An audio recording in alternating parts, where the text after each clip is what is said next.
Good morning, afternoon, or evening, however and where this finds you. I'm here in my bunker. I'm pretty sure you are in yours. And that's pretty well, unless you're breaking the rules, of course. But this is kind of the time to be breaking the rules, I guess. Cinco de Mayo, Independence Day. And, um, and yeah, today's meditation is from May 5th, even though when I'm recording it, it's not exactly May 5th. But it's the text that I have for you from our Bible reading schedule is Luke chapter 23. Luke chapter 23. Let me just read it and then read a question that I have for it, reflections on that question, and bring it home. All right, Luke 23, verse 18. This is Jesus as he is being tried. He is about to be crucified, but he has an opportunity to be let free. He says nothing in his own defense, but Pilate, nevertheless, knowing that Jesus is innocent, tries to free him again and again. And he has a custom of letting go a political prisoner during this season.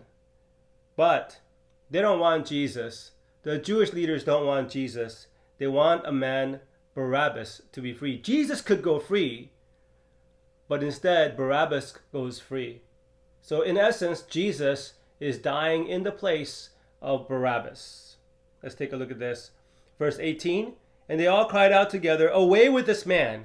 Release to us Barabbas, a man who had been thrown into prison for an insurrection started in the city and for murder.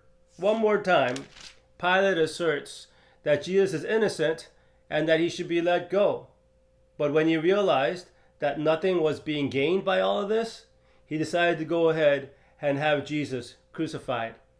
He released the man who had been thrown into prison for insurrection and murder, for whom they asked, but he delivered Jesus over to their will, and as it unfolds, to be killed. Twice it says that this man was in prison for insurrection and for murder. So in a very real way, it's kind of like for like. Jesus is arrested, at least from the perspective of Romans, for causing unrest as a political prisoner. And generally, political prisoners were the ones that were nailed to the cross. So this man was in jail for insurrection, for starting a rebellion within the city. And during the process, most likely, that's the inference, he committed murder. So two things we know about Barabbas, at least, to begin with, is for insurrection and for murder that he is imprisoned. The question that you have received for this passage was this: what is the irony behind Barabbas' release and Jesus' suffering and death? What is the irony behind Barabbas' release and Jesus' suffering and death? I can name you 2 or 3 different ironies that are here. First of all, insurrection, right? Insurrection. So most likely Barabbas was one of these leaders. I mean, they wouldn't just take anybody who was a part of the insurrection. They would try to capture a person like for like I said, a leader. And maybe he was one of these messiahs, because there were many in that time. One of these messiahs that purported to be the leader of the people of Israel, and he started this insurrection, and he's in jail for that. Why don't we have any extra biblical literature for that? Because we have extra biblical literature for a lot of the messiahs of that time. And they thought Jesus was one of these, and Barabbas was one of these. It's my assumption. I admit there's a little bit of speculation, but I'm not speculating that much because he's in there for insurrection. So he's a pseudo-messiah. The irony is that the true Messiah dies on behalf of the fake Messiah. Second, he's a murderer. He's a sinner. He deserves to be killed. And yet Jesus, the absolute innocent one, is killed for the guilty. Irony number 2. Irony number 3. His name is Bar-Abbas. Bar means son. Abbas means father. Son of the Father. His name means son of the Father. But in the place of this pretentious son of the Father, the true Son of God the Father dies and carries his cross. Irony upon ironies upon ironies. Last part of this question asks this very good thought here. Adds this final last and personal thought, and that is this: Is this the display of the gospel that saved me? Think about this. You may wonder if Barabbas was saved. But at the end of the day, it's not that important whether or not this Barabbas was saved.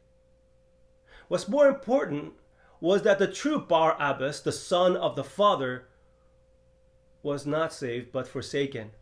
That's more important.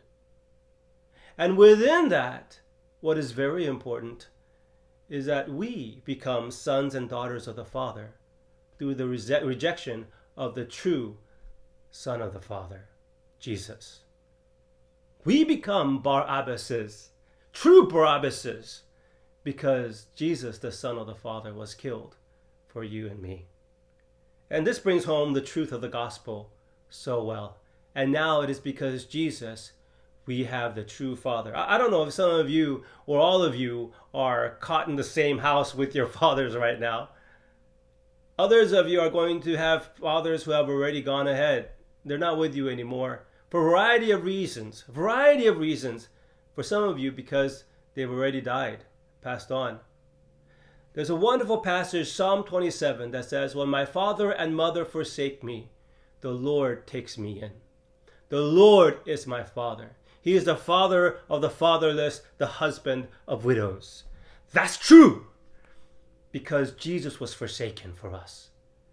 Because Jesus, the true Son of God, was forsaken, we, as sons and daughters of God, are not. Let's be grateful for that today. Barabbases, all of us can relate to this situation. And let's take this to heart. And just love the God that will never forsake us, never leave us. Because he had forsaken and left his Son, and has now accepted us in him as well. Blessings.